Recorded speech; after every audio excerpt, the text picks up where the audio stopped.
السلام علیکم ورحمۃ اللہ وبرکاتہ۔ بسم اللہ الرحمن الرحیم۔ ایک شرابی نوجوان تھا، گناہگار تھا، بدکار تھا، سیاہکار تھا۔ اتنا تھا کہ اس نے اللہ تعالیٰ کو کبھی اپنی زندگی میں ایک سجدہ بھی نہیں کیا تھا۔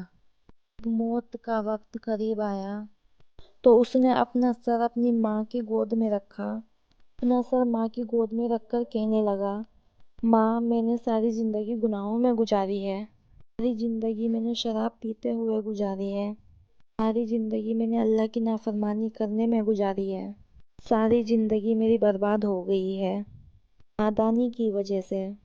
ماں، میری موت کا وقت قریب ہے، میں مر گیا تو اپنے مرشد کے پاس جانا، فارغ کرانا، وہ میرا جنازہ آ کر خود ہی پڑھائے گا۔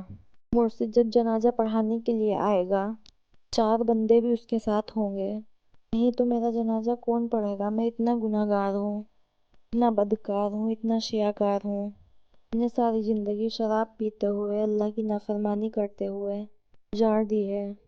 ماں اٹھی، گئی اپنے مرشد حضرت حسن بصری کے پاس، آ کر کہنے لگی، میرا بیٹا موت کے قریب ہے، تو وہ کہہ رہا ہے اب میں مر جاؤں تو اپنے مرشد سے کہنا وہ میرا جنازہ آ کر پڑھائے۔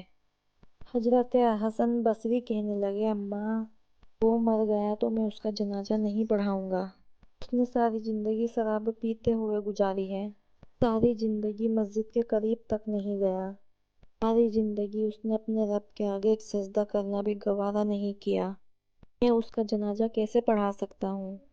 ماں روتے ہوئے واپس آئی، دوبارہ اپنی گود میں اپنے بیٹے کا سر رکھ کر کہنے لگی، بیٹا، کاش کہ تو نے اپنی زندگی میں میری ایک بات بھی مانی ہوتی، تو آج میرا مرشد تیرا جنازہ پڑھانے سے انکار نہ کرتا، زندگی میں تو نے ایک بات پر بھی عمل کیا ہوتا، آج میرا مرشد تیرا جنازہ پڑھانے سے انکار نہیں کرتا، وہ ضرور پڑھاتا۔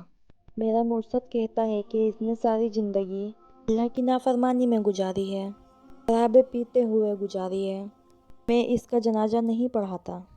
نوجوان رونے لگ گیا، جوان کی آنکھیں خون کے آنسو بہانے لگی، ماں تڑپنے لگ گئی۔ نوجوان نے کہا، اماں جی، ایک بات بتائے، بولو بیٹا، کیا کہنا چاہتے ہو؟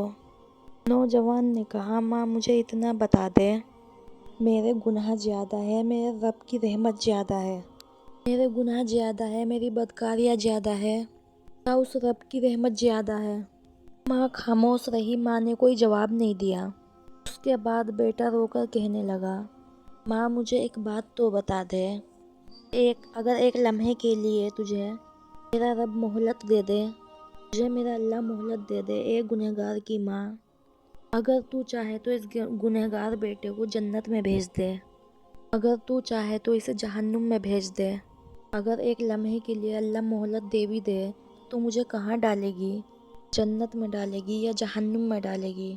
ماں فوراً بولی، نہیں بیٹے، اگر مجھے ایک لمحے کے لیے بھی اللہ مہلت دے دے تو میں تجھے جنت کا دروازہ کھول کر اندر ڈال دوں گی، جنت میں ہی بھیج دوں گی۔ نوجوان تڑپ کر کہنے لگا، جو خدا 70 ماؤں سے بھی زیادہ محبت کرنے والا ہے تو مجھے وہ جہنم میں کیسے ڈال سکتا ہے؟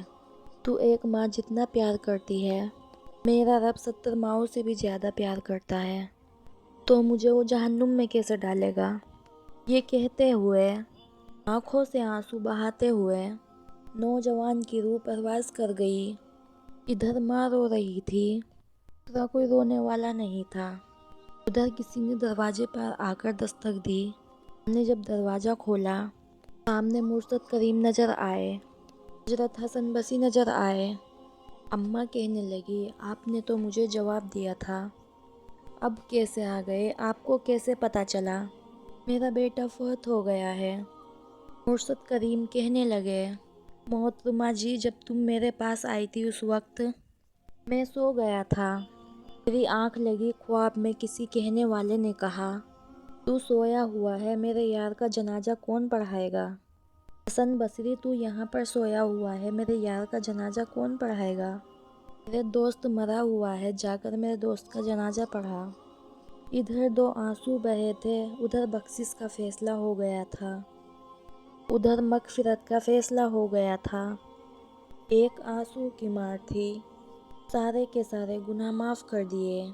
میری بہنوں اور بھائیوں، اللہ کی چوکھٹ پہ جایا کرو، نماز پڑھا کرو، اپنا سر جھکا دیا کرو۔